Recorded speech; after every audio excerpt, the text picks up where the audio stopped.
Franco, soy abogada especializada en acceso en la salud y discapacidad, y mi idea es darles en forma breve cuáles son las herramientas básicas para que ustedes puedan acceder a las prestaciones de salud y discapacidad. Esto no solo sirve a la gente que tenga algún diagnóstico, ya sea una enfermedad poco frecuente, que presente discapacidad, sino a cualquiera que necesite conocer cuál es la respuesta del derecho frente al tema de salud. Y el tema es muy importante porque el conocer, el acceso a la información, el contar con la información empodera diferente cuando uno tiene que solicitar la cobertura de lo que necesite. Nuestro derecho es en cuanto a la legislación de nuestro derecho, es sumamente amplia y completa. Abarca todos los requerimientos que puede tener una persona con o sin discapacidad.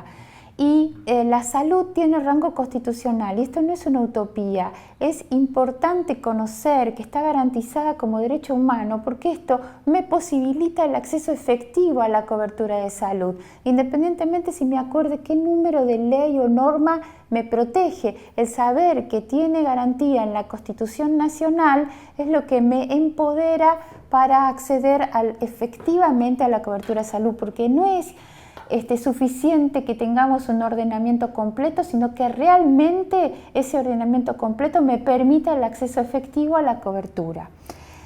En nuestro país podemos entender, los requerimientos de una persona con un diagnóstico, en este caso de autismo u otro diagnóstico, que la respuesta al derecho puede ser vista tanto desde el ámbito de la salud como el ámbito de la discapacidad.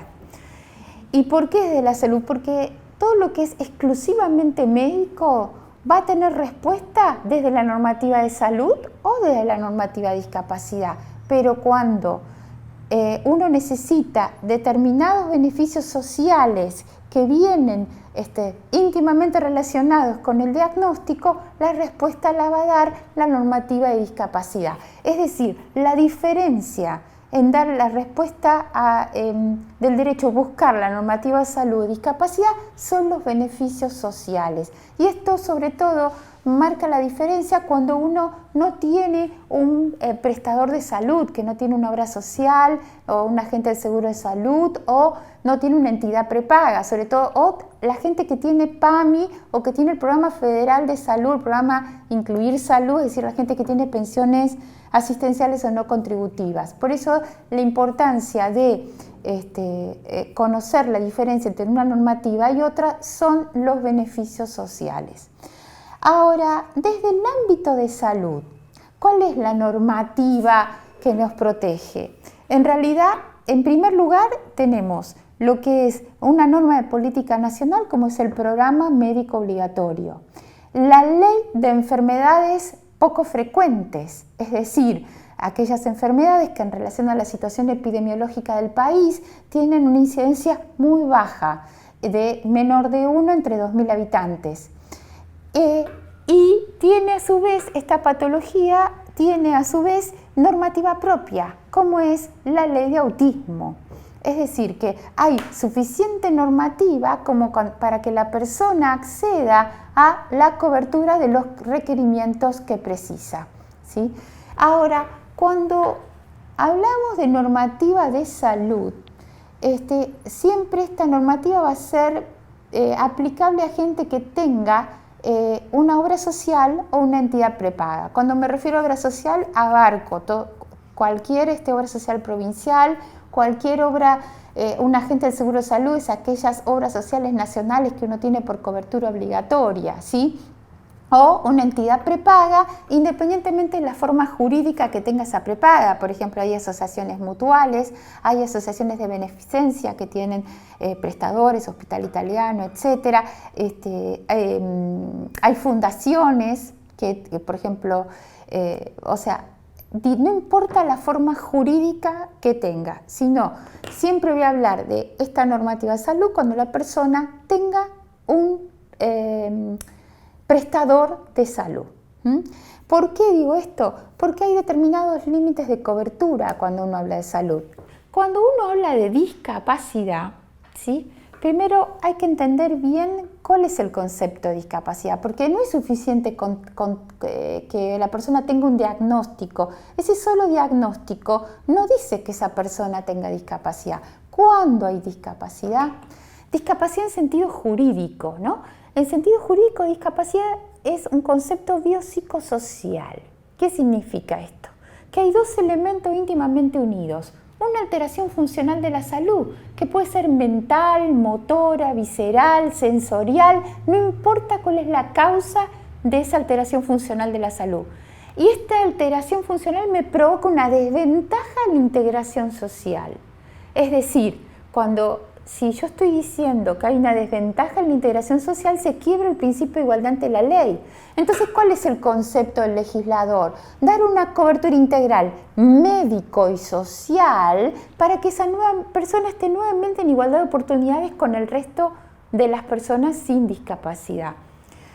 Por eso, la cobertura de discapacidad es integral y es médico y social, y por eso ahí está el ítem de la cuestión, ¿sí? Y la diferencia en que uno puede acceder a la cobertura de un diagnóstico. Entonces, es muy importante siempre tener presente esto para poder saber cómo encarar la solución cuando una persona tiene problemas de acceso a la salud o discapacidad, ¿sí? Volviendo un poquitito a lo que es cobertura de salud, ustedes saben que muchos o diagnósticos, enfermedades, patologías, etcétera, tienen su ley propia. Esto es porque determinados grupos han logrado que se tengan en cuenta las circunstancias particulares de cada grupo y se dicte una normativa de acuerdo a sus requerimientos, ¿sí? En el caso del autismo, la ley 27.043, que es una ley específica, es una ley que no solo tiene todo lo que es la parte de acceso, o sea, que posibilita el acceso no solamente a todos los medicamentos, a las terapias, a los tratamientos, el acceso a profesionales especializados o centros específicos de tratamiento para las personas que padecen este diagnóstico. Es decir, es una ley sumamente completa, pero a su vez llega un poquito más allá porque toca aspectos sociales vinculados al autismo. Igualmente, en general, la persona que tiene un diagnóstico de autismo puede acceder a la cobertura de discapacidad. Y este hecho no es menor.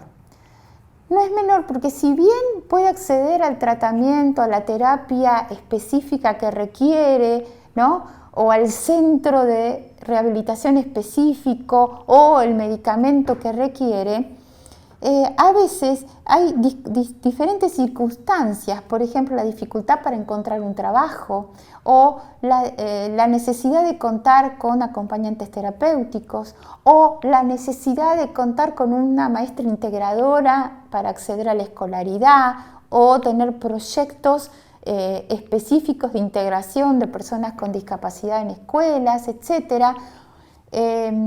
Todo esto se requiere, como son beneficios sociales y de acuerdo a lo que expliqué antes, se requiere contar con el certificado de discapacidad.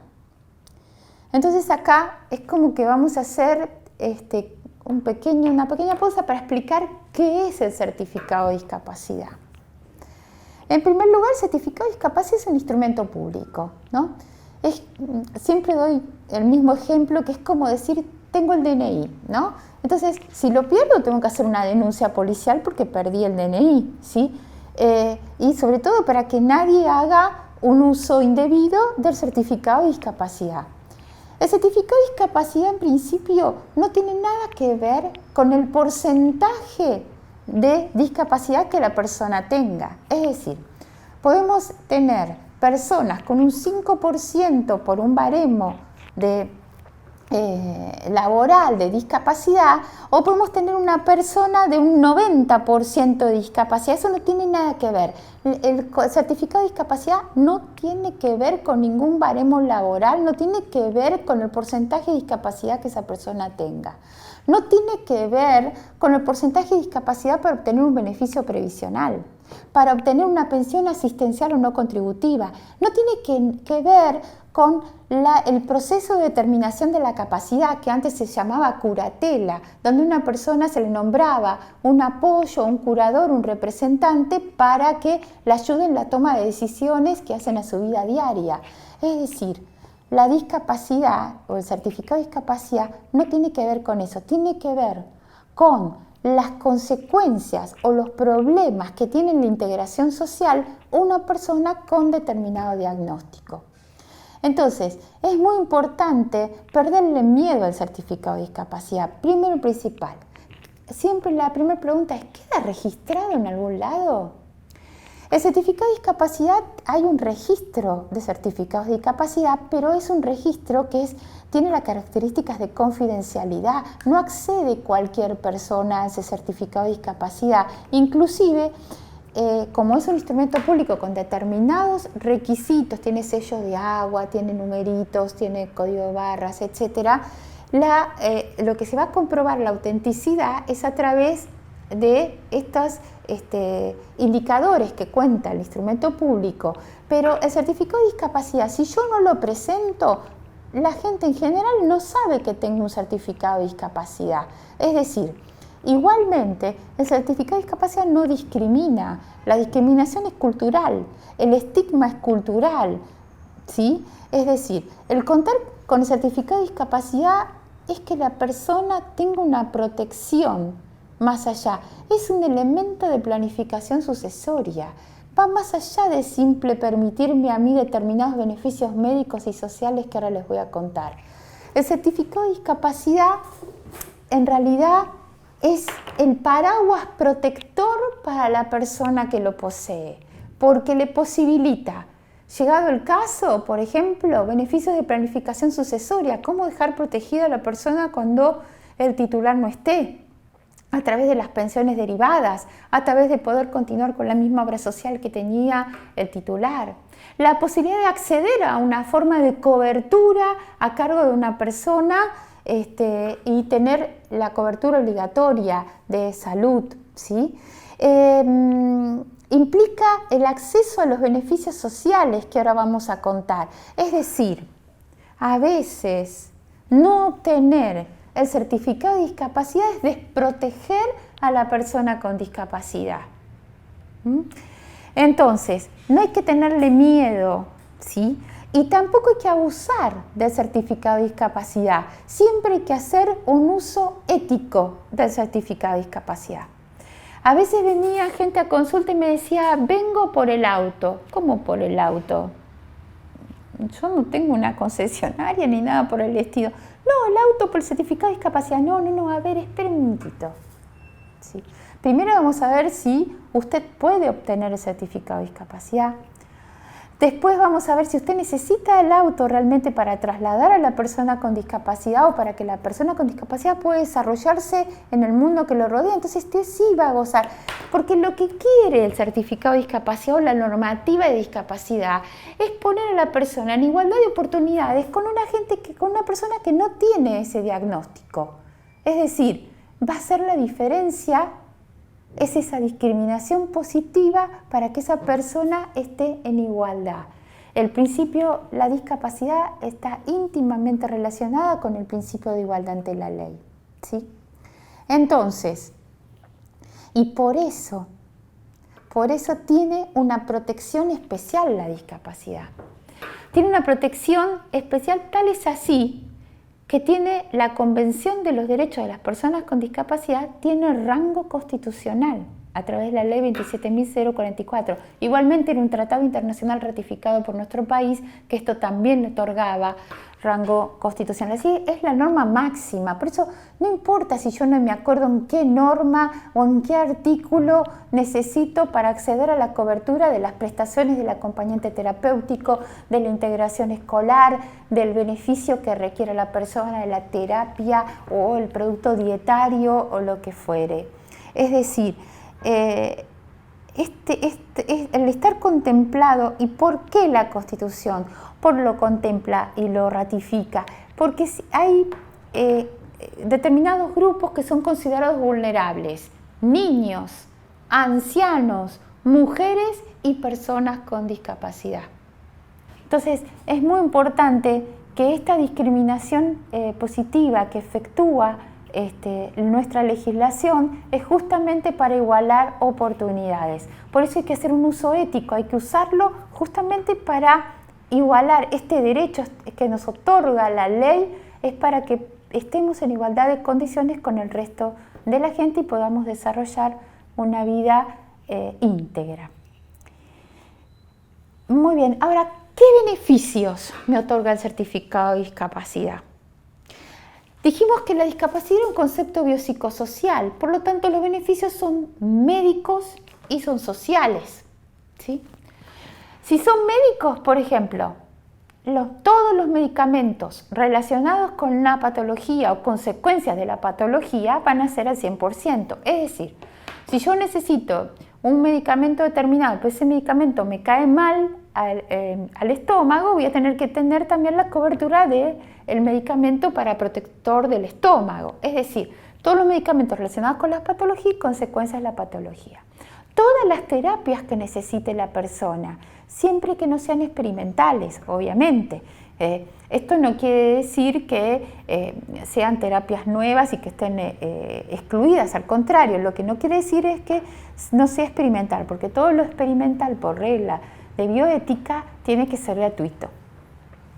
Entonces, todas las terapias que quiere la persona, todo lo que hace la integración en la escolaridad, es decir, si necesita apoyo en la integración escolar, si necesita una maestra integradora, si esa maestra integradora necesita un grupo que la supervise, si necesita inclusive acompañantes terapéuticos, además de la maestra integradora. En cuanto a la figura del acompañante terapéutico, uno tiene que distinguir qué es esta figura, porque mucha gente y muchos profesionales de la salud confunden al asistente en discapacidad con el acompañante terapéutico. Para mí hay tres figuras que están así como relacionadas y que son muy fáciles de confundir: asistente en discapacidad, acompañante terapéutico y enfermero. Son tres figuras totalmente diferenciadas. El asistente en discapacidad es una persona, es como un cuidador, es como una persona que no requiere un título habilitante.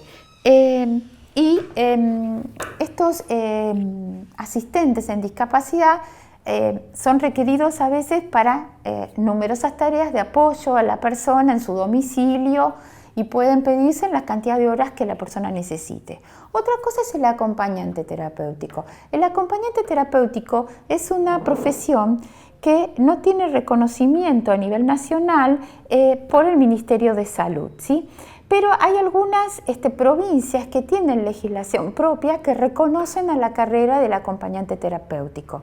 En general, en la mayoría no está reconocido, pero jurisprudencialmente se ha entendido que tiene que ser un profesional de la salud mental, un psicólogo, un psicopedagogo, alguien que tenga un título habilitante y que tenga formación para ejercer esta función de acompañante terapéutico. Y a veces no es excluyente, a veces hay personas con discapacidad que tienen un cuidador, un asistente domiciliario en discapacidad, que este es el nombre correcto, y también tienen un acompañante terapéutico, ¿sí? O un enfermero para higiene y confort, ¿sí? Es decir, que va el enfermero o la enfermería es de acuerdo a la profesión de enfermería y el convenio de sanidad respectivo. Y son distintas las formas de remunerar a estas tres figuras. Es decir, el asistente en discapacidad, en general la remuneración corresponde a una categoría de cuidador no terapéutico de personas con discapacidad de la Ley de Servicio Doméstico. El acompañante terapéutico generalmente se lo equipara a la prestación de apoyo del valor del nomenclador de prestaciones de discapacidad, que después les voy a contar qué es este nomenclador. Y el enfermero por el convenio de sanidad, es decir, son distintas figuras. Ahora, todo esto que estoy hablando es para las personas pueden solicitarlo cualquier persona, tenga obra social, tenga prepaga o, o esté excluido del sistema de salud o tenga PAMI o PROFE. Es decir, cuando yo hablo de cobertura de salud, hablo con una persona con un seguro de salud. Cuando yo hablo de cobertura de discapacidad, no interesa si tiene cobertura o no tiene cobertura, va a tener el mismo acceso a la cobertura, ya sea esté excluido del sistema o tenga algún agente de seguro o alguna prepaga. La diferencia es en la cobertura de discapacidad que cuando la persona tiene un sistema de cobertura obligatoria, tienen reintegro los agentes del seguro de salud de la nación, es decir, las obras sociales que uno tiene por cobertura obligatoria, ya sea por relación de dependencia o por inscripción impositiva, por ejemplo el monotributo, tienen un reintegro del Estado, ¿sí?, a través de un mecanismo de integración donde les devuelve hasta el tope de un valor nomenclador lo que gasta el afiliado a la obra social.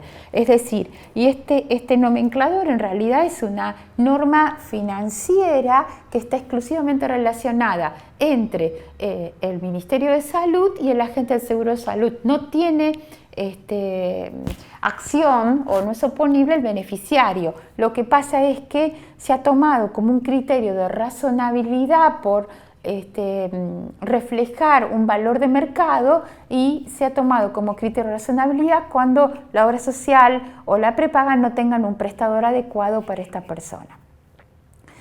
Y esto no quiere decir que la gente que no tenga una obra social no pueda acceder, al contrario, no hay diferencias. La gente que no tiene obra social va a tener igualmente la posibilidad de acceder a cualquier tipo de prestación. Después vamos a hablar cómo tiene que hacer una persona que está excluida del sistema para acceder a la cobertura.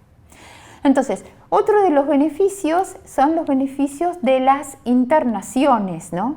Ustedes saben, la internación en realidad ya tiene cobertura desde la normativa de salud. Es decir, la internación en sus tres fases, sea internación domiciliaria, internación sanatorial u hospital de día, todo tiene cobertura integral a través de la normativa de salud, ya que está contemplado en la norma de política nacional llamada Programa Médico Obligatorio.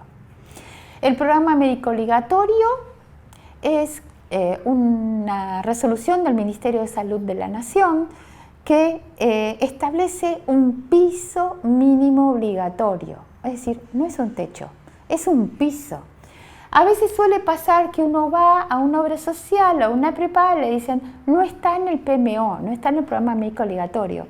Y este es un error, porque no es un PMO, un programa médico obligatorio taxativo, no es un techo, es un piso, es un conjunto de principios orientativos susceptibles de incorporar nuevas terapias, nuevos tratamientos que obviamente siempre están mucho más lentificados, la incorporación de nuevas prestaciones y nuevos tratamientos debido a que la ciencia médica avanza mucho más rápido que la normativa jurídica y otras muchas consideraciones que hay que tener en cuenta como políticas de salud. Por ejemplo, todavía no tenemos una verdadera agencia de evaluación de tecnologías sanitarias que facilitaría mucho el acceso y sobre todo lo que hace el uso racional de las prestaciones y sobre todo en el tema medicamentos. Y bueno, son todos elementos, lo que existe ahora es una mini agencia de evaluación, pero en realidad está más formada por los financiadores que el ideal de lo que uno piensa para una agencia de evaluación de tecnologías sanitarias, que es una necesidad para nuestro país. Y faltarían otra serie de actualizar determinadas normas, etcétera, bueno, que no es tema de esta charla. Beneficios sociales de certificado de discapacidad.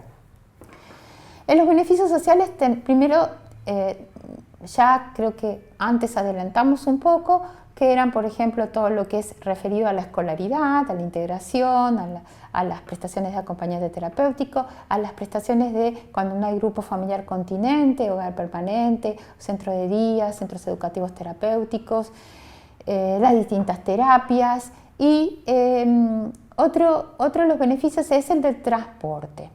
En principio, lo que me posibilita el certificado de discapacidad es el el transporte gratuito terrestre, ¿sí? Es decir, transporte público gratuito y siempre que sea terrestre, ¿sí? Es decir, viajar en colectivos, en subtes, no importa si el ómnibus es de corta, media o larga distancia, ¿sí? La gente a veces me pregunta, yo digo terrestre, pero me dice, ¿y el avión? No, el avión no, todavía no forma parte, no está incorporado en el transporte público gratuito, y el avión, en realidad, si la persona necesita viajar en avión, se trata de un avión sanitario y eso se pide en el municipio donde uno vive para gestionar su traslado gratuito, pero en realidad solo rige para transporte público terrestre. Algunas provincias que tienen también traslados en ríos, por ejemplo, muchas, está también incluido, aunque sea la barca comunitaria, ¿no? Inclusive creo que en el Delta, con certificado de discapacidad, se puede utilizar los traslados en lanchas públicas en forma gratuita, pero en general la normativa es transporte público terrestre. ¿Qué pasa si la persona no puede utilizar el transporte público terrestre? Entonces ahí lo que tiene derecho es pedirle la cobertura, tanto a la obra social, a la prepago o al Estado, ¿sí?, de los traslados, ya sea en vehículos de alquiler, que vendrían a ser el taxi, un remis, etcétera, con reintegro del valor kilómetro de acuerdo a este valor nomenclador, si es que no le brinda el prestador directamente la obra social o la prepaga, ¿sí? Y se mide en kilómetros ida y vuelta, el valor del transporte. A veces en temas de discapacidad motriz, bueno, se requieren determinados transportes específicos que ya son un tema un poquito que hay que justificar para poder exigir el tema del traslado, ¿sí? Los beneficios sociales inclusive incluyen las tarifas sociales en los servicios públicos, ¿no?, que esto es muy importante, todo lo que es gas, luz, etcétera, la posibilidad de pedir la tarifa social. Inclusive, por ejemplo, distintos municipios o inclusive la ciudad de Buenos Aires, en este caso tiene ley para tener el ABL gratuito en determinadas situaciones, en determinados requerimientos de que la evaluación fiscal no supere determinado monto, pero no importa si es propio o si es alquilado, lo importante es que se trata de una situación de vulnerabilidad, se puede exigir también algunos impuestos en forma gratuita, al igual que en otros municipios, pero eso depende ya del municipio. También es importante saber que las personas que tienen certificado de discapacidad tienen prioridad en la asignación de créditos para vivienda, ¿sí? Por ejemplo, el plan Procrear, etcétera, o planes federales de vivienda, hay un cupo garantizado para personas con discapacidad en igualdad de condiciones. Otro beneficio muy importante es el cupo laboral. El cupo laboral es que todo lo que dependa del Estado, empresas tercerizadas, servicios públicos, entes públicos no estatales y todo lo que sean los entes descentralizados del Estado, tienen obligación de garantizar un cupo laboral para personas con discapacidad a igualdad de currículum y en igualdad de condiciones tiene prioridad hasta cumplir el cupo la persona con discapacidad. Estos son uno de los beneficios más difíciles de obtener para la persona con discapacidad porque en general no se cumplen con los informes pertinentes sobre cuántas personas tienen contratadas a nivel estatal, cuántas tienen contratos en forma de relación de dependencia o contratos específicos, etcétera, y cuántas cumplen el cupo. Igualmente, por ejemplo, muchos instituciones ya tienen el cupo, cumplen el cupo. Por ejemplo, el ANSES tiene personas con discapacidad, AFIP tiene personas con discapacidad, numerosos bancos contrataron personas con discapacidad, la legislatura de la ciudad contrató personas con discapacidad. O sea, el Poder Judicial tiene un registro específico para ingresar al Poder Judicial de personas con discapacidad que depende de la Corte Suprema. Es decir, hay hay un movimiento importante que permite el acceso a este beneficio, pero igualmente es uno de los más difíciles de concretar.